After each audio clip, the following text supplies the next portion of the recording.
Hello and welcome to Rev Sports. I'm Gargi Raut, and joining me today for this show is Snehashish Mukherjee, Bharat Ramraj, and Shomik Chakrabarti. Tonight we're going to see Royal Challengers Bangalore take on Sunrisers Hyderabad in Hyderabad. Sunrisers Hyderabad have been on an incredible unbeaten streak, whereas RCB, the less we talk about it, the better, because well, bad luck is onto them clearly. Snehashish, you're a KKR fan first and then an RCB fan. Last last time we went to that match against KKR, a last ball heartbreak. But this time around, what is it about RCB? Nothing is clicking. Last six matches they've lost. Yes, I think it's the same old story like every year. Their bowlers have struggled badly this season, I think, especially Mohammad Siraj, because if you see the last season, the batters also click like Duplessis, Maxwell scored runs at a good strike rate. And from bowling's perspective, there were Mohammad Siraj who was taking wickets, especially in the power play. And we all know that taking wickets in the power play, how much it is crucial for a format like T20. In the batting, apart from Virat Kohli, in a consistent manner, no batters clicked, and in the bowling, no bowlers have clicked that much for them so far in the tournament. So overall, in every department, it has been very disappointing stuff from them, and virtually they are already knocked out of this tournament, and now they will look to win some games at least for their fans give to give some happy faces. And Shomik, Sunrisers Hyderabad have made a dramatic turn from what they were in the previous IPL seasons.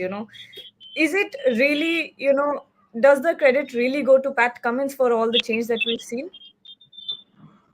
Obviously, Gagi, leadership matters, and Pat Cummins is a very well respected captain across formats, and he is a very successful captain.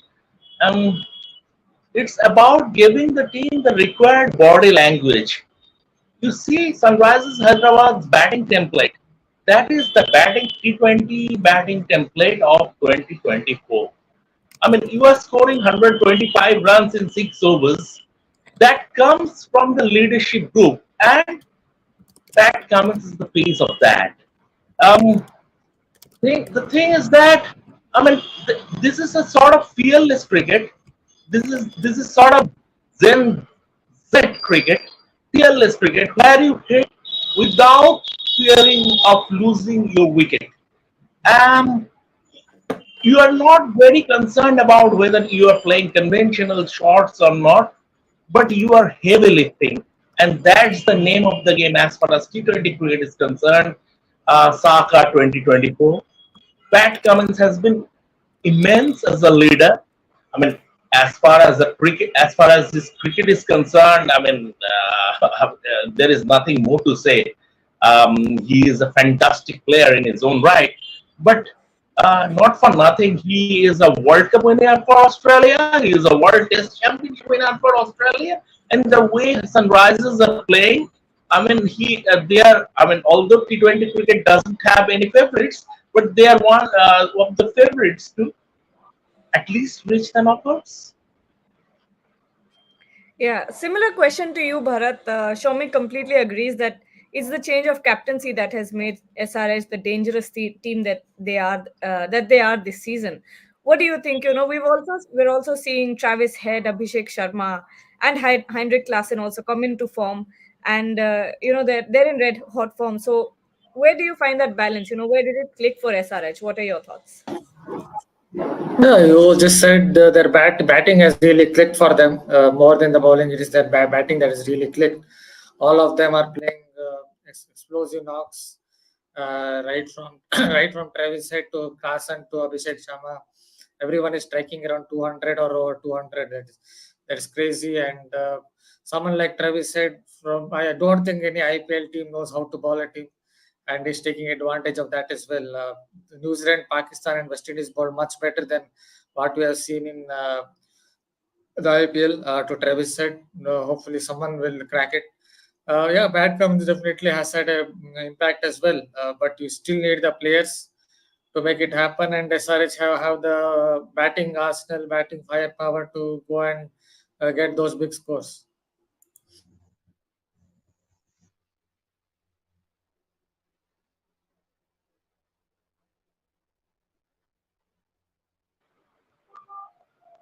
Mute.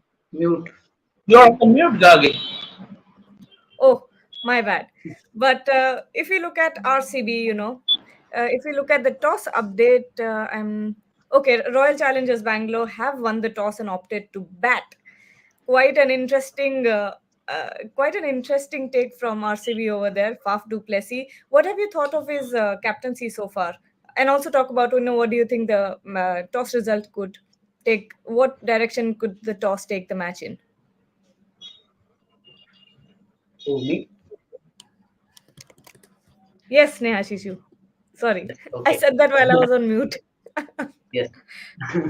So I think it's a good toss to.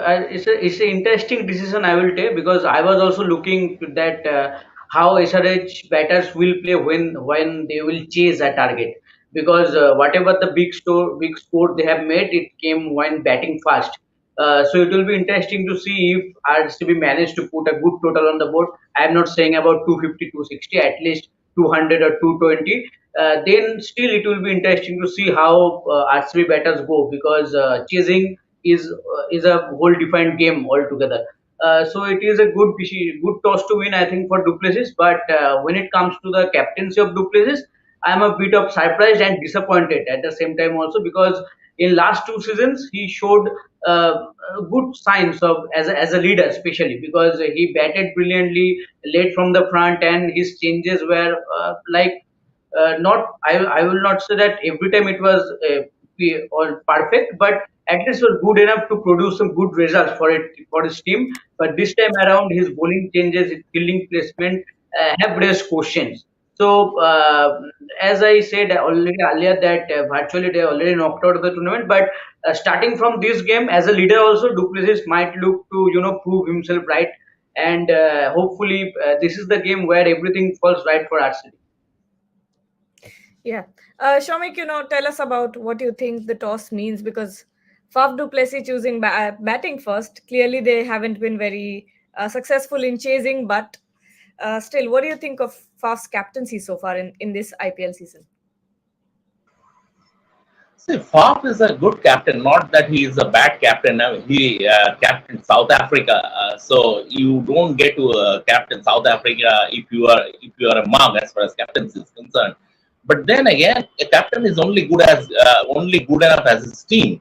So the thing is that this RCB team's biggest problem is they don't know how to win matches. That is a mentality issue. They can bat first, they can bowl first, they can do this, they can do that. But biggest problem is that they don't know how to win games. If you go back to the last game against Kolkata Knight Riders, midway into their ranches, the game was sitting in their dugout. The game sat in their dugout and they still managed to lose it. So that is the way it is. It's not about someone's captaincy. I'm not too sure if Faf qualifies as an opener in 20 cricket in 2020 because that is the reason why he doesn't play for South Africa anymore. But he is an experienced captain. But given that the whole thing, you can pinpoint that their middle order, they as far as their batting is concerned, they lose wickets in clusters. Their bowling is not up to the mark. You can pinpoint certain issues, but overall, it's a mentality issue. I think because they absolutely don't know how to win matches. That's their biggest problem. And when that is the case, the captain becomes helpless. And Bharat, I hope I'm not on mute. No, I'm not. Bharat, I was looking at the team changes, and it seems like Jaydev Unadkat has replaced Travis Head, and Travis Head will be in the impact substitutes. What do you think is the strategy that Pat Cummins is going for right in this match? Yeah, obviously they're bowling first, right? So he's looking at an extra bowling option there, and then they will look at getting Travis Head Travis Head into the side. So that is what they're I think looking at. So look at the bowlers they have.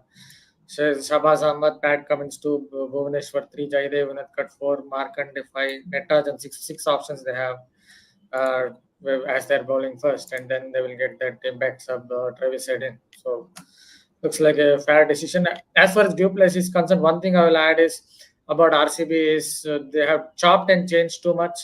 That is usually an indicator of a side that is on the losing run. And another thing that I couldn't get it was in one of the matches.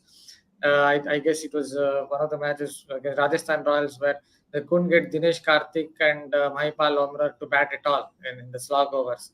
Somehow they ended up with a debutant, and somehow they ended up with Cameron Green, who takes 3-4 overs to get going. So they have made some tactical blunders. Obviously, Duplessis is not the only one who is in the backroom staff. There's Andy Flower, Bobat, and all other guys and all are there. But yeah, they have made some tactical blunders. But it's a side that is chopping and changing a lot, and that is usually an indicator it is a side which is losing a lot of matches. Yes. And Snehashish, final question to you all before we get to the predictions. What are some matchups that you're looking for? Matches. I think it will be interesting to in the power play. I think Virat Kohli versus T Natarajan, or I think you can say Bhuvneshwar Kumar. It will be interesting. And in the middle overs, any RCB batters again Mayank Markande, because Mayank Markande has been in a good run of form this season. And in the middle overs, he has he has taken wickets along with a good economy also. And especially the form skipper Pat Cummins is in. I think he will be very vital against any RCB batter at any stage. So it will be interesting to see how RCB batters go, and because the form our SRH batters are in, they have to put a big total on the board. Otherwise, the game is already done and dusted in the first half only. Shomik, what about you? Some matchups that are quite interesting to you today? Doggy, I'm not a big fan of matchups, especially in T20 cricket, because it's on the night who is playing well and who is not. Um, I mean, see, Travis said he's going all guns blazing, but Mohammad Siraj can get him on. If it is Mohammad Siraj's night, he can get him out first ball. So that's how unpredictable this format is. That's how unpredictable this game is. So I'm not a big fan of matchups, but certain things I would like to focus on, like how Virat Kohli plays, against their batting first, how Virat Kohli plays against their frontline bowlers in the power play. In the power play, how he plays, because this is with an eye to India's or T20 World Cup campaign. Virat Kohli will be there, but I mean, against KKR, he started up very, very well until he faced via controversial dismissal. And I would like to see that Virat Kohli who turned up against KKR, the way he was taking the game away. I mean, the way he had started off. So, my interest is more on Virat Kohli as far as RCB's batting is concerned. Um, and overall, given the bigger picture, Indian cricket, the T20 World Cup is coming. I will like to pin my focus on Virat Kohli. Okay, Bharat, what about you? Or are you also, in the same boat as Shomik? No, I guess looking at the RCB attack, maybe I will go for Travis Head versus Lockie Ferguson. In the last game, Lockie Ferguson bowled a lot down the leg side. Travis Head is not someone who moves his back foot across. So if he's going to bowl like that, again, he's going to get hit a lot. And then he went round the wicket, bowled a knuckle ball, cut Travis Head's room and got him out. So it could go either way. If he bowls over the wicket again, I think Travis Head will absolutely take him to the cleaners. If he goes round the wicket, cuts the room, tucks him up a little bit, maybe he has another chance of getting a wicket. So I think that would be an interesting matchup. And Snehashish, finally, predictions. Who do you think is going to win tonight? And how many runs do you think RCB will make? Because the commentators or the team of broadcasters are saying that they're looking at a 300 total tonight based on the pitch, which I think But I think RCB can, with this batting lineup and this current form, it is very difficult for RCB to score 300. If SRH would have bat for, I would have think that that can be possible. But if you ask me the prediction, I wish RCB to win, but it is very difficult. SRH starting as favorite. But last time RCB won at this venue and Virat Kohli scored a 100, match winning 100. So hopefully today, I think RCB should and might have scored 190 plus at least to give some cushion to their bowlers, and let's see what happens. Okay, Shomik. Um, as far as runs are concerned, Jagi, I expect this one to be a high scoring affair. As far as match prediction is concerned, although this is a very unpredictable format, but I don't see RCB winning another game in their belly up campaign. Okay, Bharat, who do you think is winning tonight? SRH? Should I just say it for you? So I always perhaps have a soft corner for underdogs, so I'm giving it to RCB. 26 days. It has been how many days? 29 days since they won a game in IPL, I guess. Maybe today is the day they will win at least one match. And also one more point I wanted to add: the SRH have 8 bowling options. I see bowling first. Even Nitesh Reddy as there, Abhishek Sharma also can bowl. So yeah, with those that many options, I'm not saying all of them are quality bowlers. Maybe they can restrict RCB to some extent, at least around 200 to 20 with so many bowling options. Okay, well, everyone seems to be thinking, which is quite clear at this point because of the way that RCB has been performing this season. But it seems like SRH is the favorite to win tonight's game. And that wraps up our conversation. Thank you for joining us and stay tuned to Rev Sports.